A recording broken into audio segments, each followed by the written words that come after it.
Alors, c'est une question de Myriam. Myriam qui a 45 ans et qui nous dit qu'après la séparation d'avec son ex, avec qui elle est restée une vingtaine d'années, elle a beaucoup de mal à trouver quelqu'un pour qui elle serait la seule, l'unique, pour qui elle serait rare, et qu'elle a le sentiment d'être en concurrence avec beaucoup de femmes. Alors c'est un vaste sujet et je suis pas sûr que ma réponse te plaise, Myriam. Tu voudrais être la seule, l'unique, tu voudrais être rare pour la personne que tu vas rencontrer et avec qui tu vas vivre une relation amoureuse. La question c'est pourquoi ? C'est tout simplement parce que toi, au fond de toi, tu n'as pas le sentiment d'être unique et rare et donc tu voudrais que quelqu'un te fasse sentir ça. Et ça marche jamais en fait, ça marche jamais quand on cherche à ce que quelqu'un compense ce qu'on aimerait s'apporter à soi-même. L'amour, ça ne fonctionne pas comme ça. Ça fonctionnait comme ça quand on avait 20 ans et qu'on croyait au coup de foudre, qu'on croyait qu'on allait rencontrer quelqu'un et que ça allait super bien se passer dès le début et on s'est trouvés et ils vécurent heureux et eurent beaucoup d'enfants. Mais à 45 ans, souvent, on a eu beaucoup d'expériences dans notre vie amoureuse. En tout cas, on a eu très souvent une relation longue et on s'est rendu compte de ce qui fonctionnait pas. Et quand on arrive à 45 ans, on a pris beaucoup de maturité en général.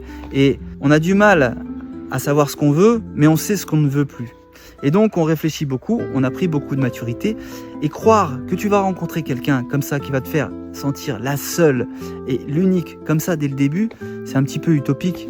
Parce qu'à cet âge-là, on a envie de se découvrir, on a envie de trouver quelqu'un, de prendre le temps et de construire quelque chose. Est-ce que ce serait pas plus simple pour toi, Myriam, plutôt que de chercher quelqu'un pour qui tu es la seule et l'unique, essaie de trouver quelqu'un qui a envie de te découvrir et qui a envie de construire quelque chose avec toi, mais petit à petit, en te découvrant petit à petit, je pense que ça t'aiderait plus que de chercher quelqu'un qui te fasse te sentir la seule et l'unique. Et c'est normal que tu sois en concurrence avec d'autres femmes, parce qu'à cet âge-là, on est beaucoup à être célibataire, et forcément, tu ne vas pas être la seule et l'unique pour la personne qui va te rencontrer, donc tu es en concurrence avec d'autres femmes qui sont autour.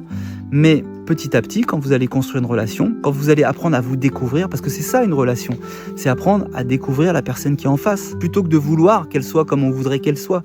C'est ça une belle relation. Et à force de vous découvrir, petit à petit, vous allez devenir rares et uniques l'un pour l'autre. Mais ça, c'est quelque chose qui se construit, c'est pas quelque chose qui peut commencer comme ça. Et c'est pas une façon qui va t'aider à construire une belle relation. Voilà, j'espère que ça t'aidera.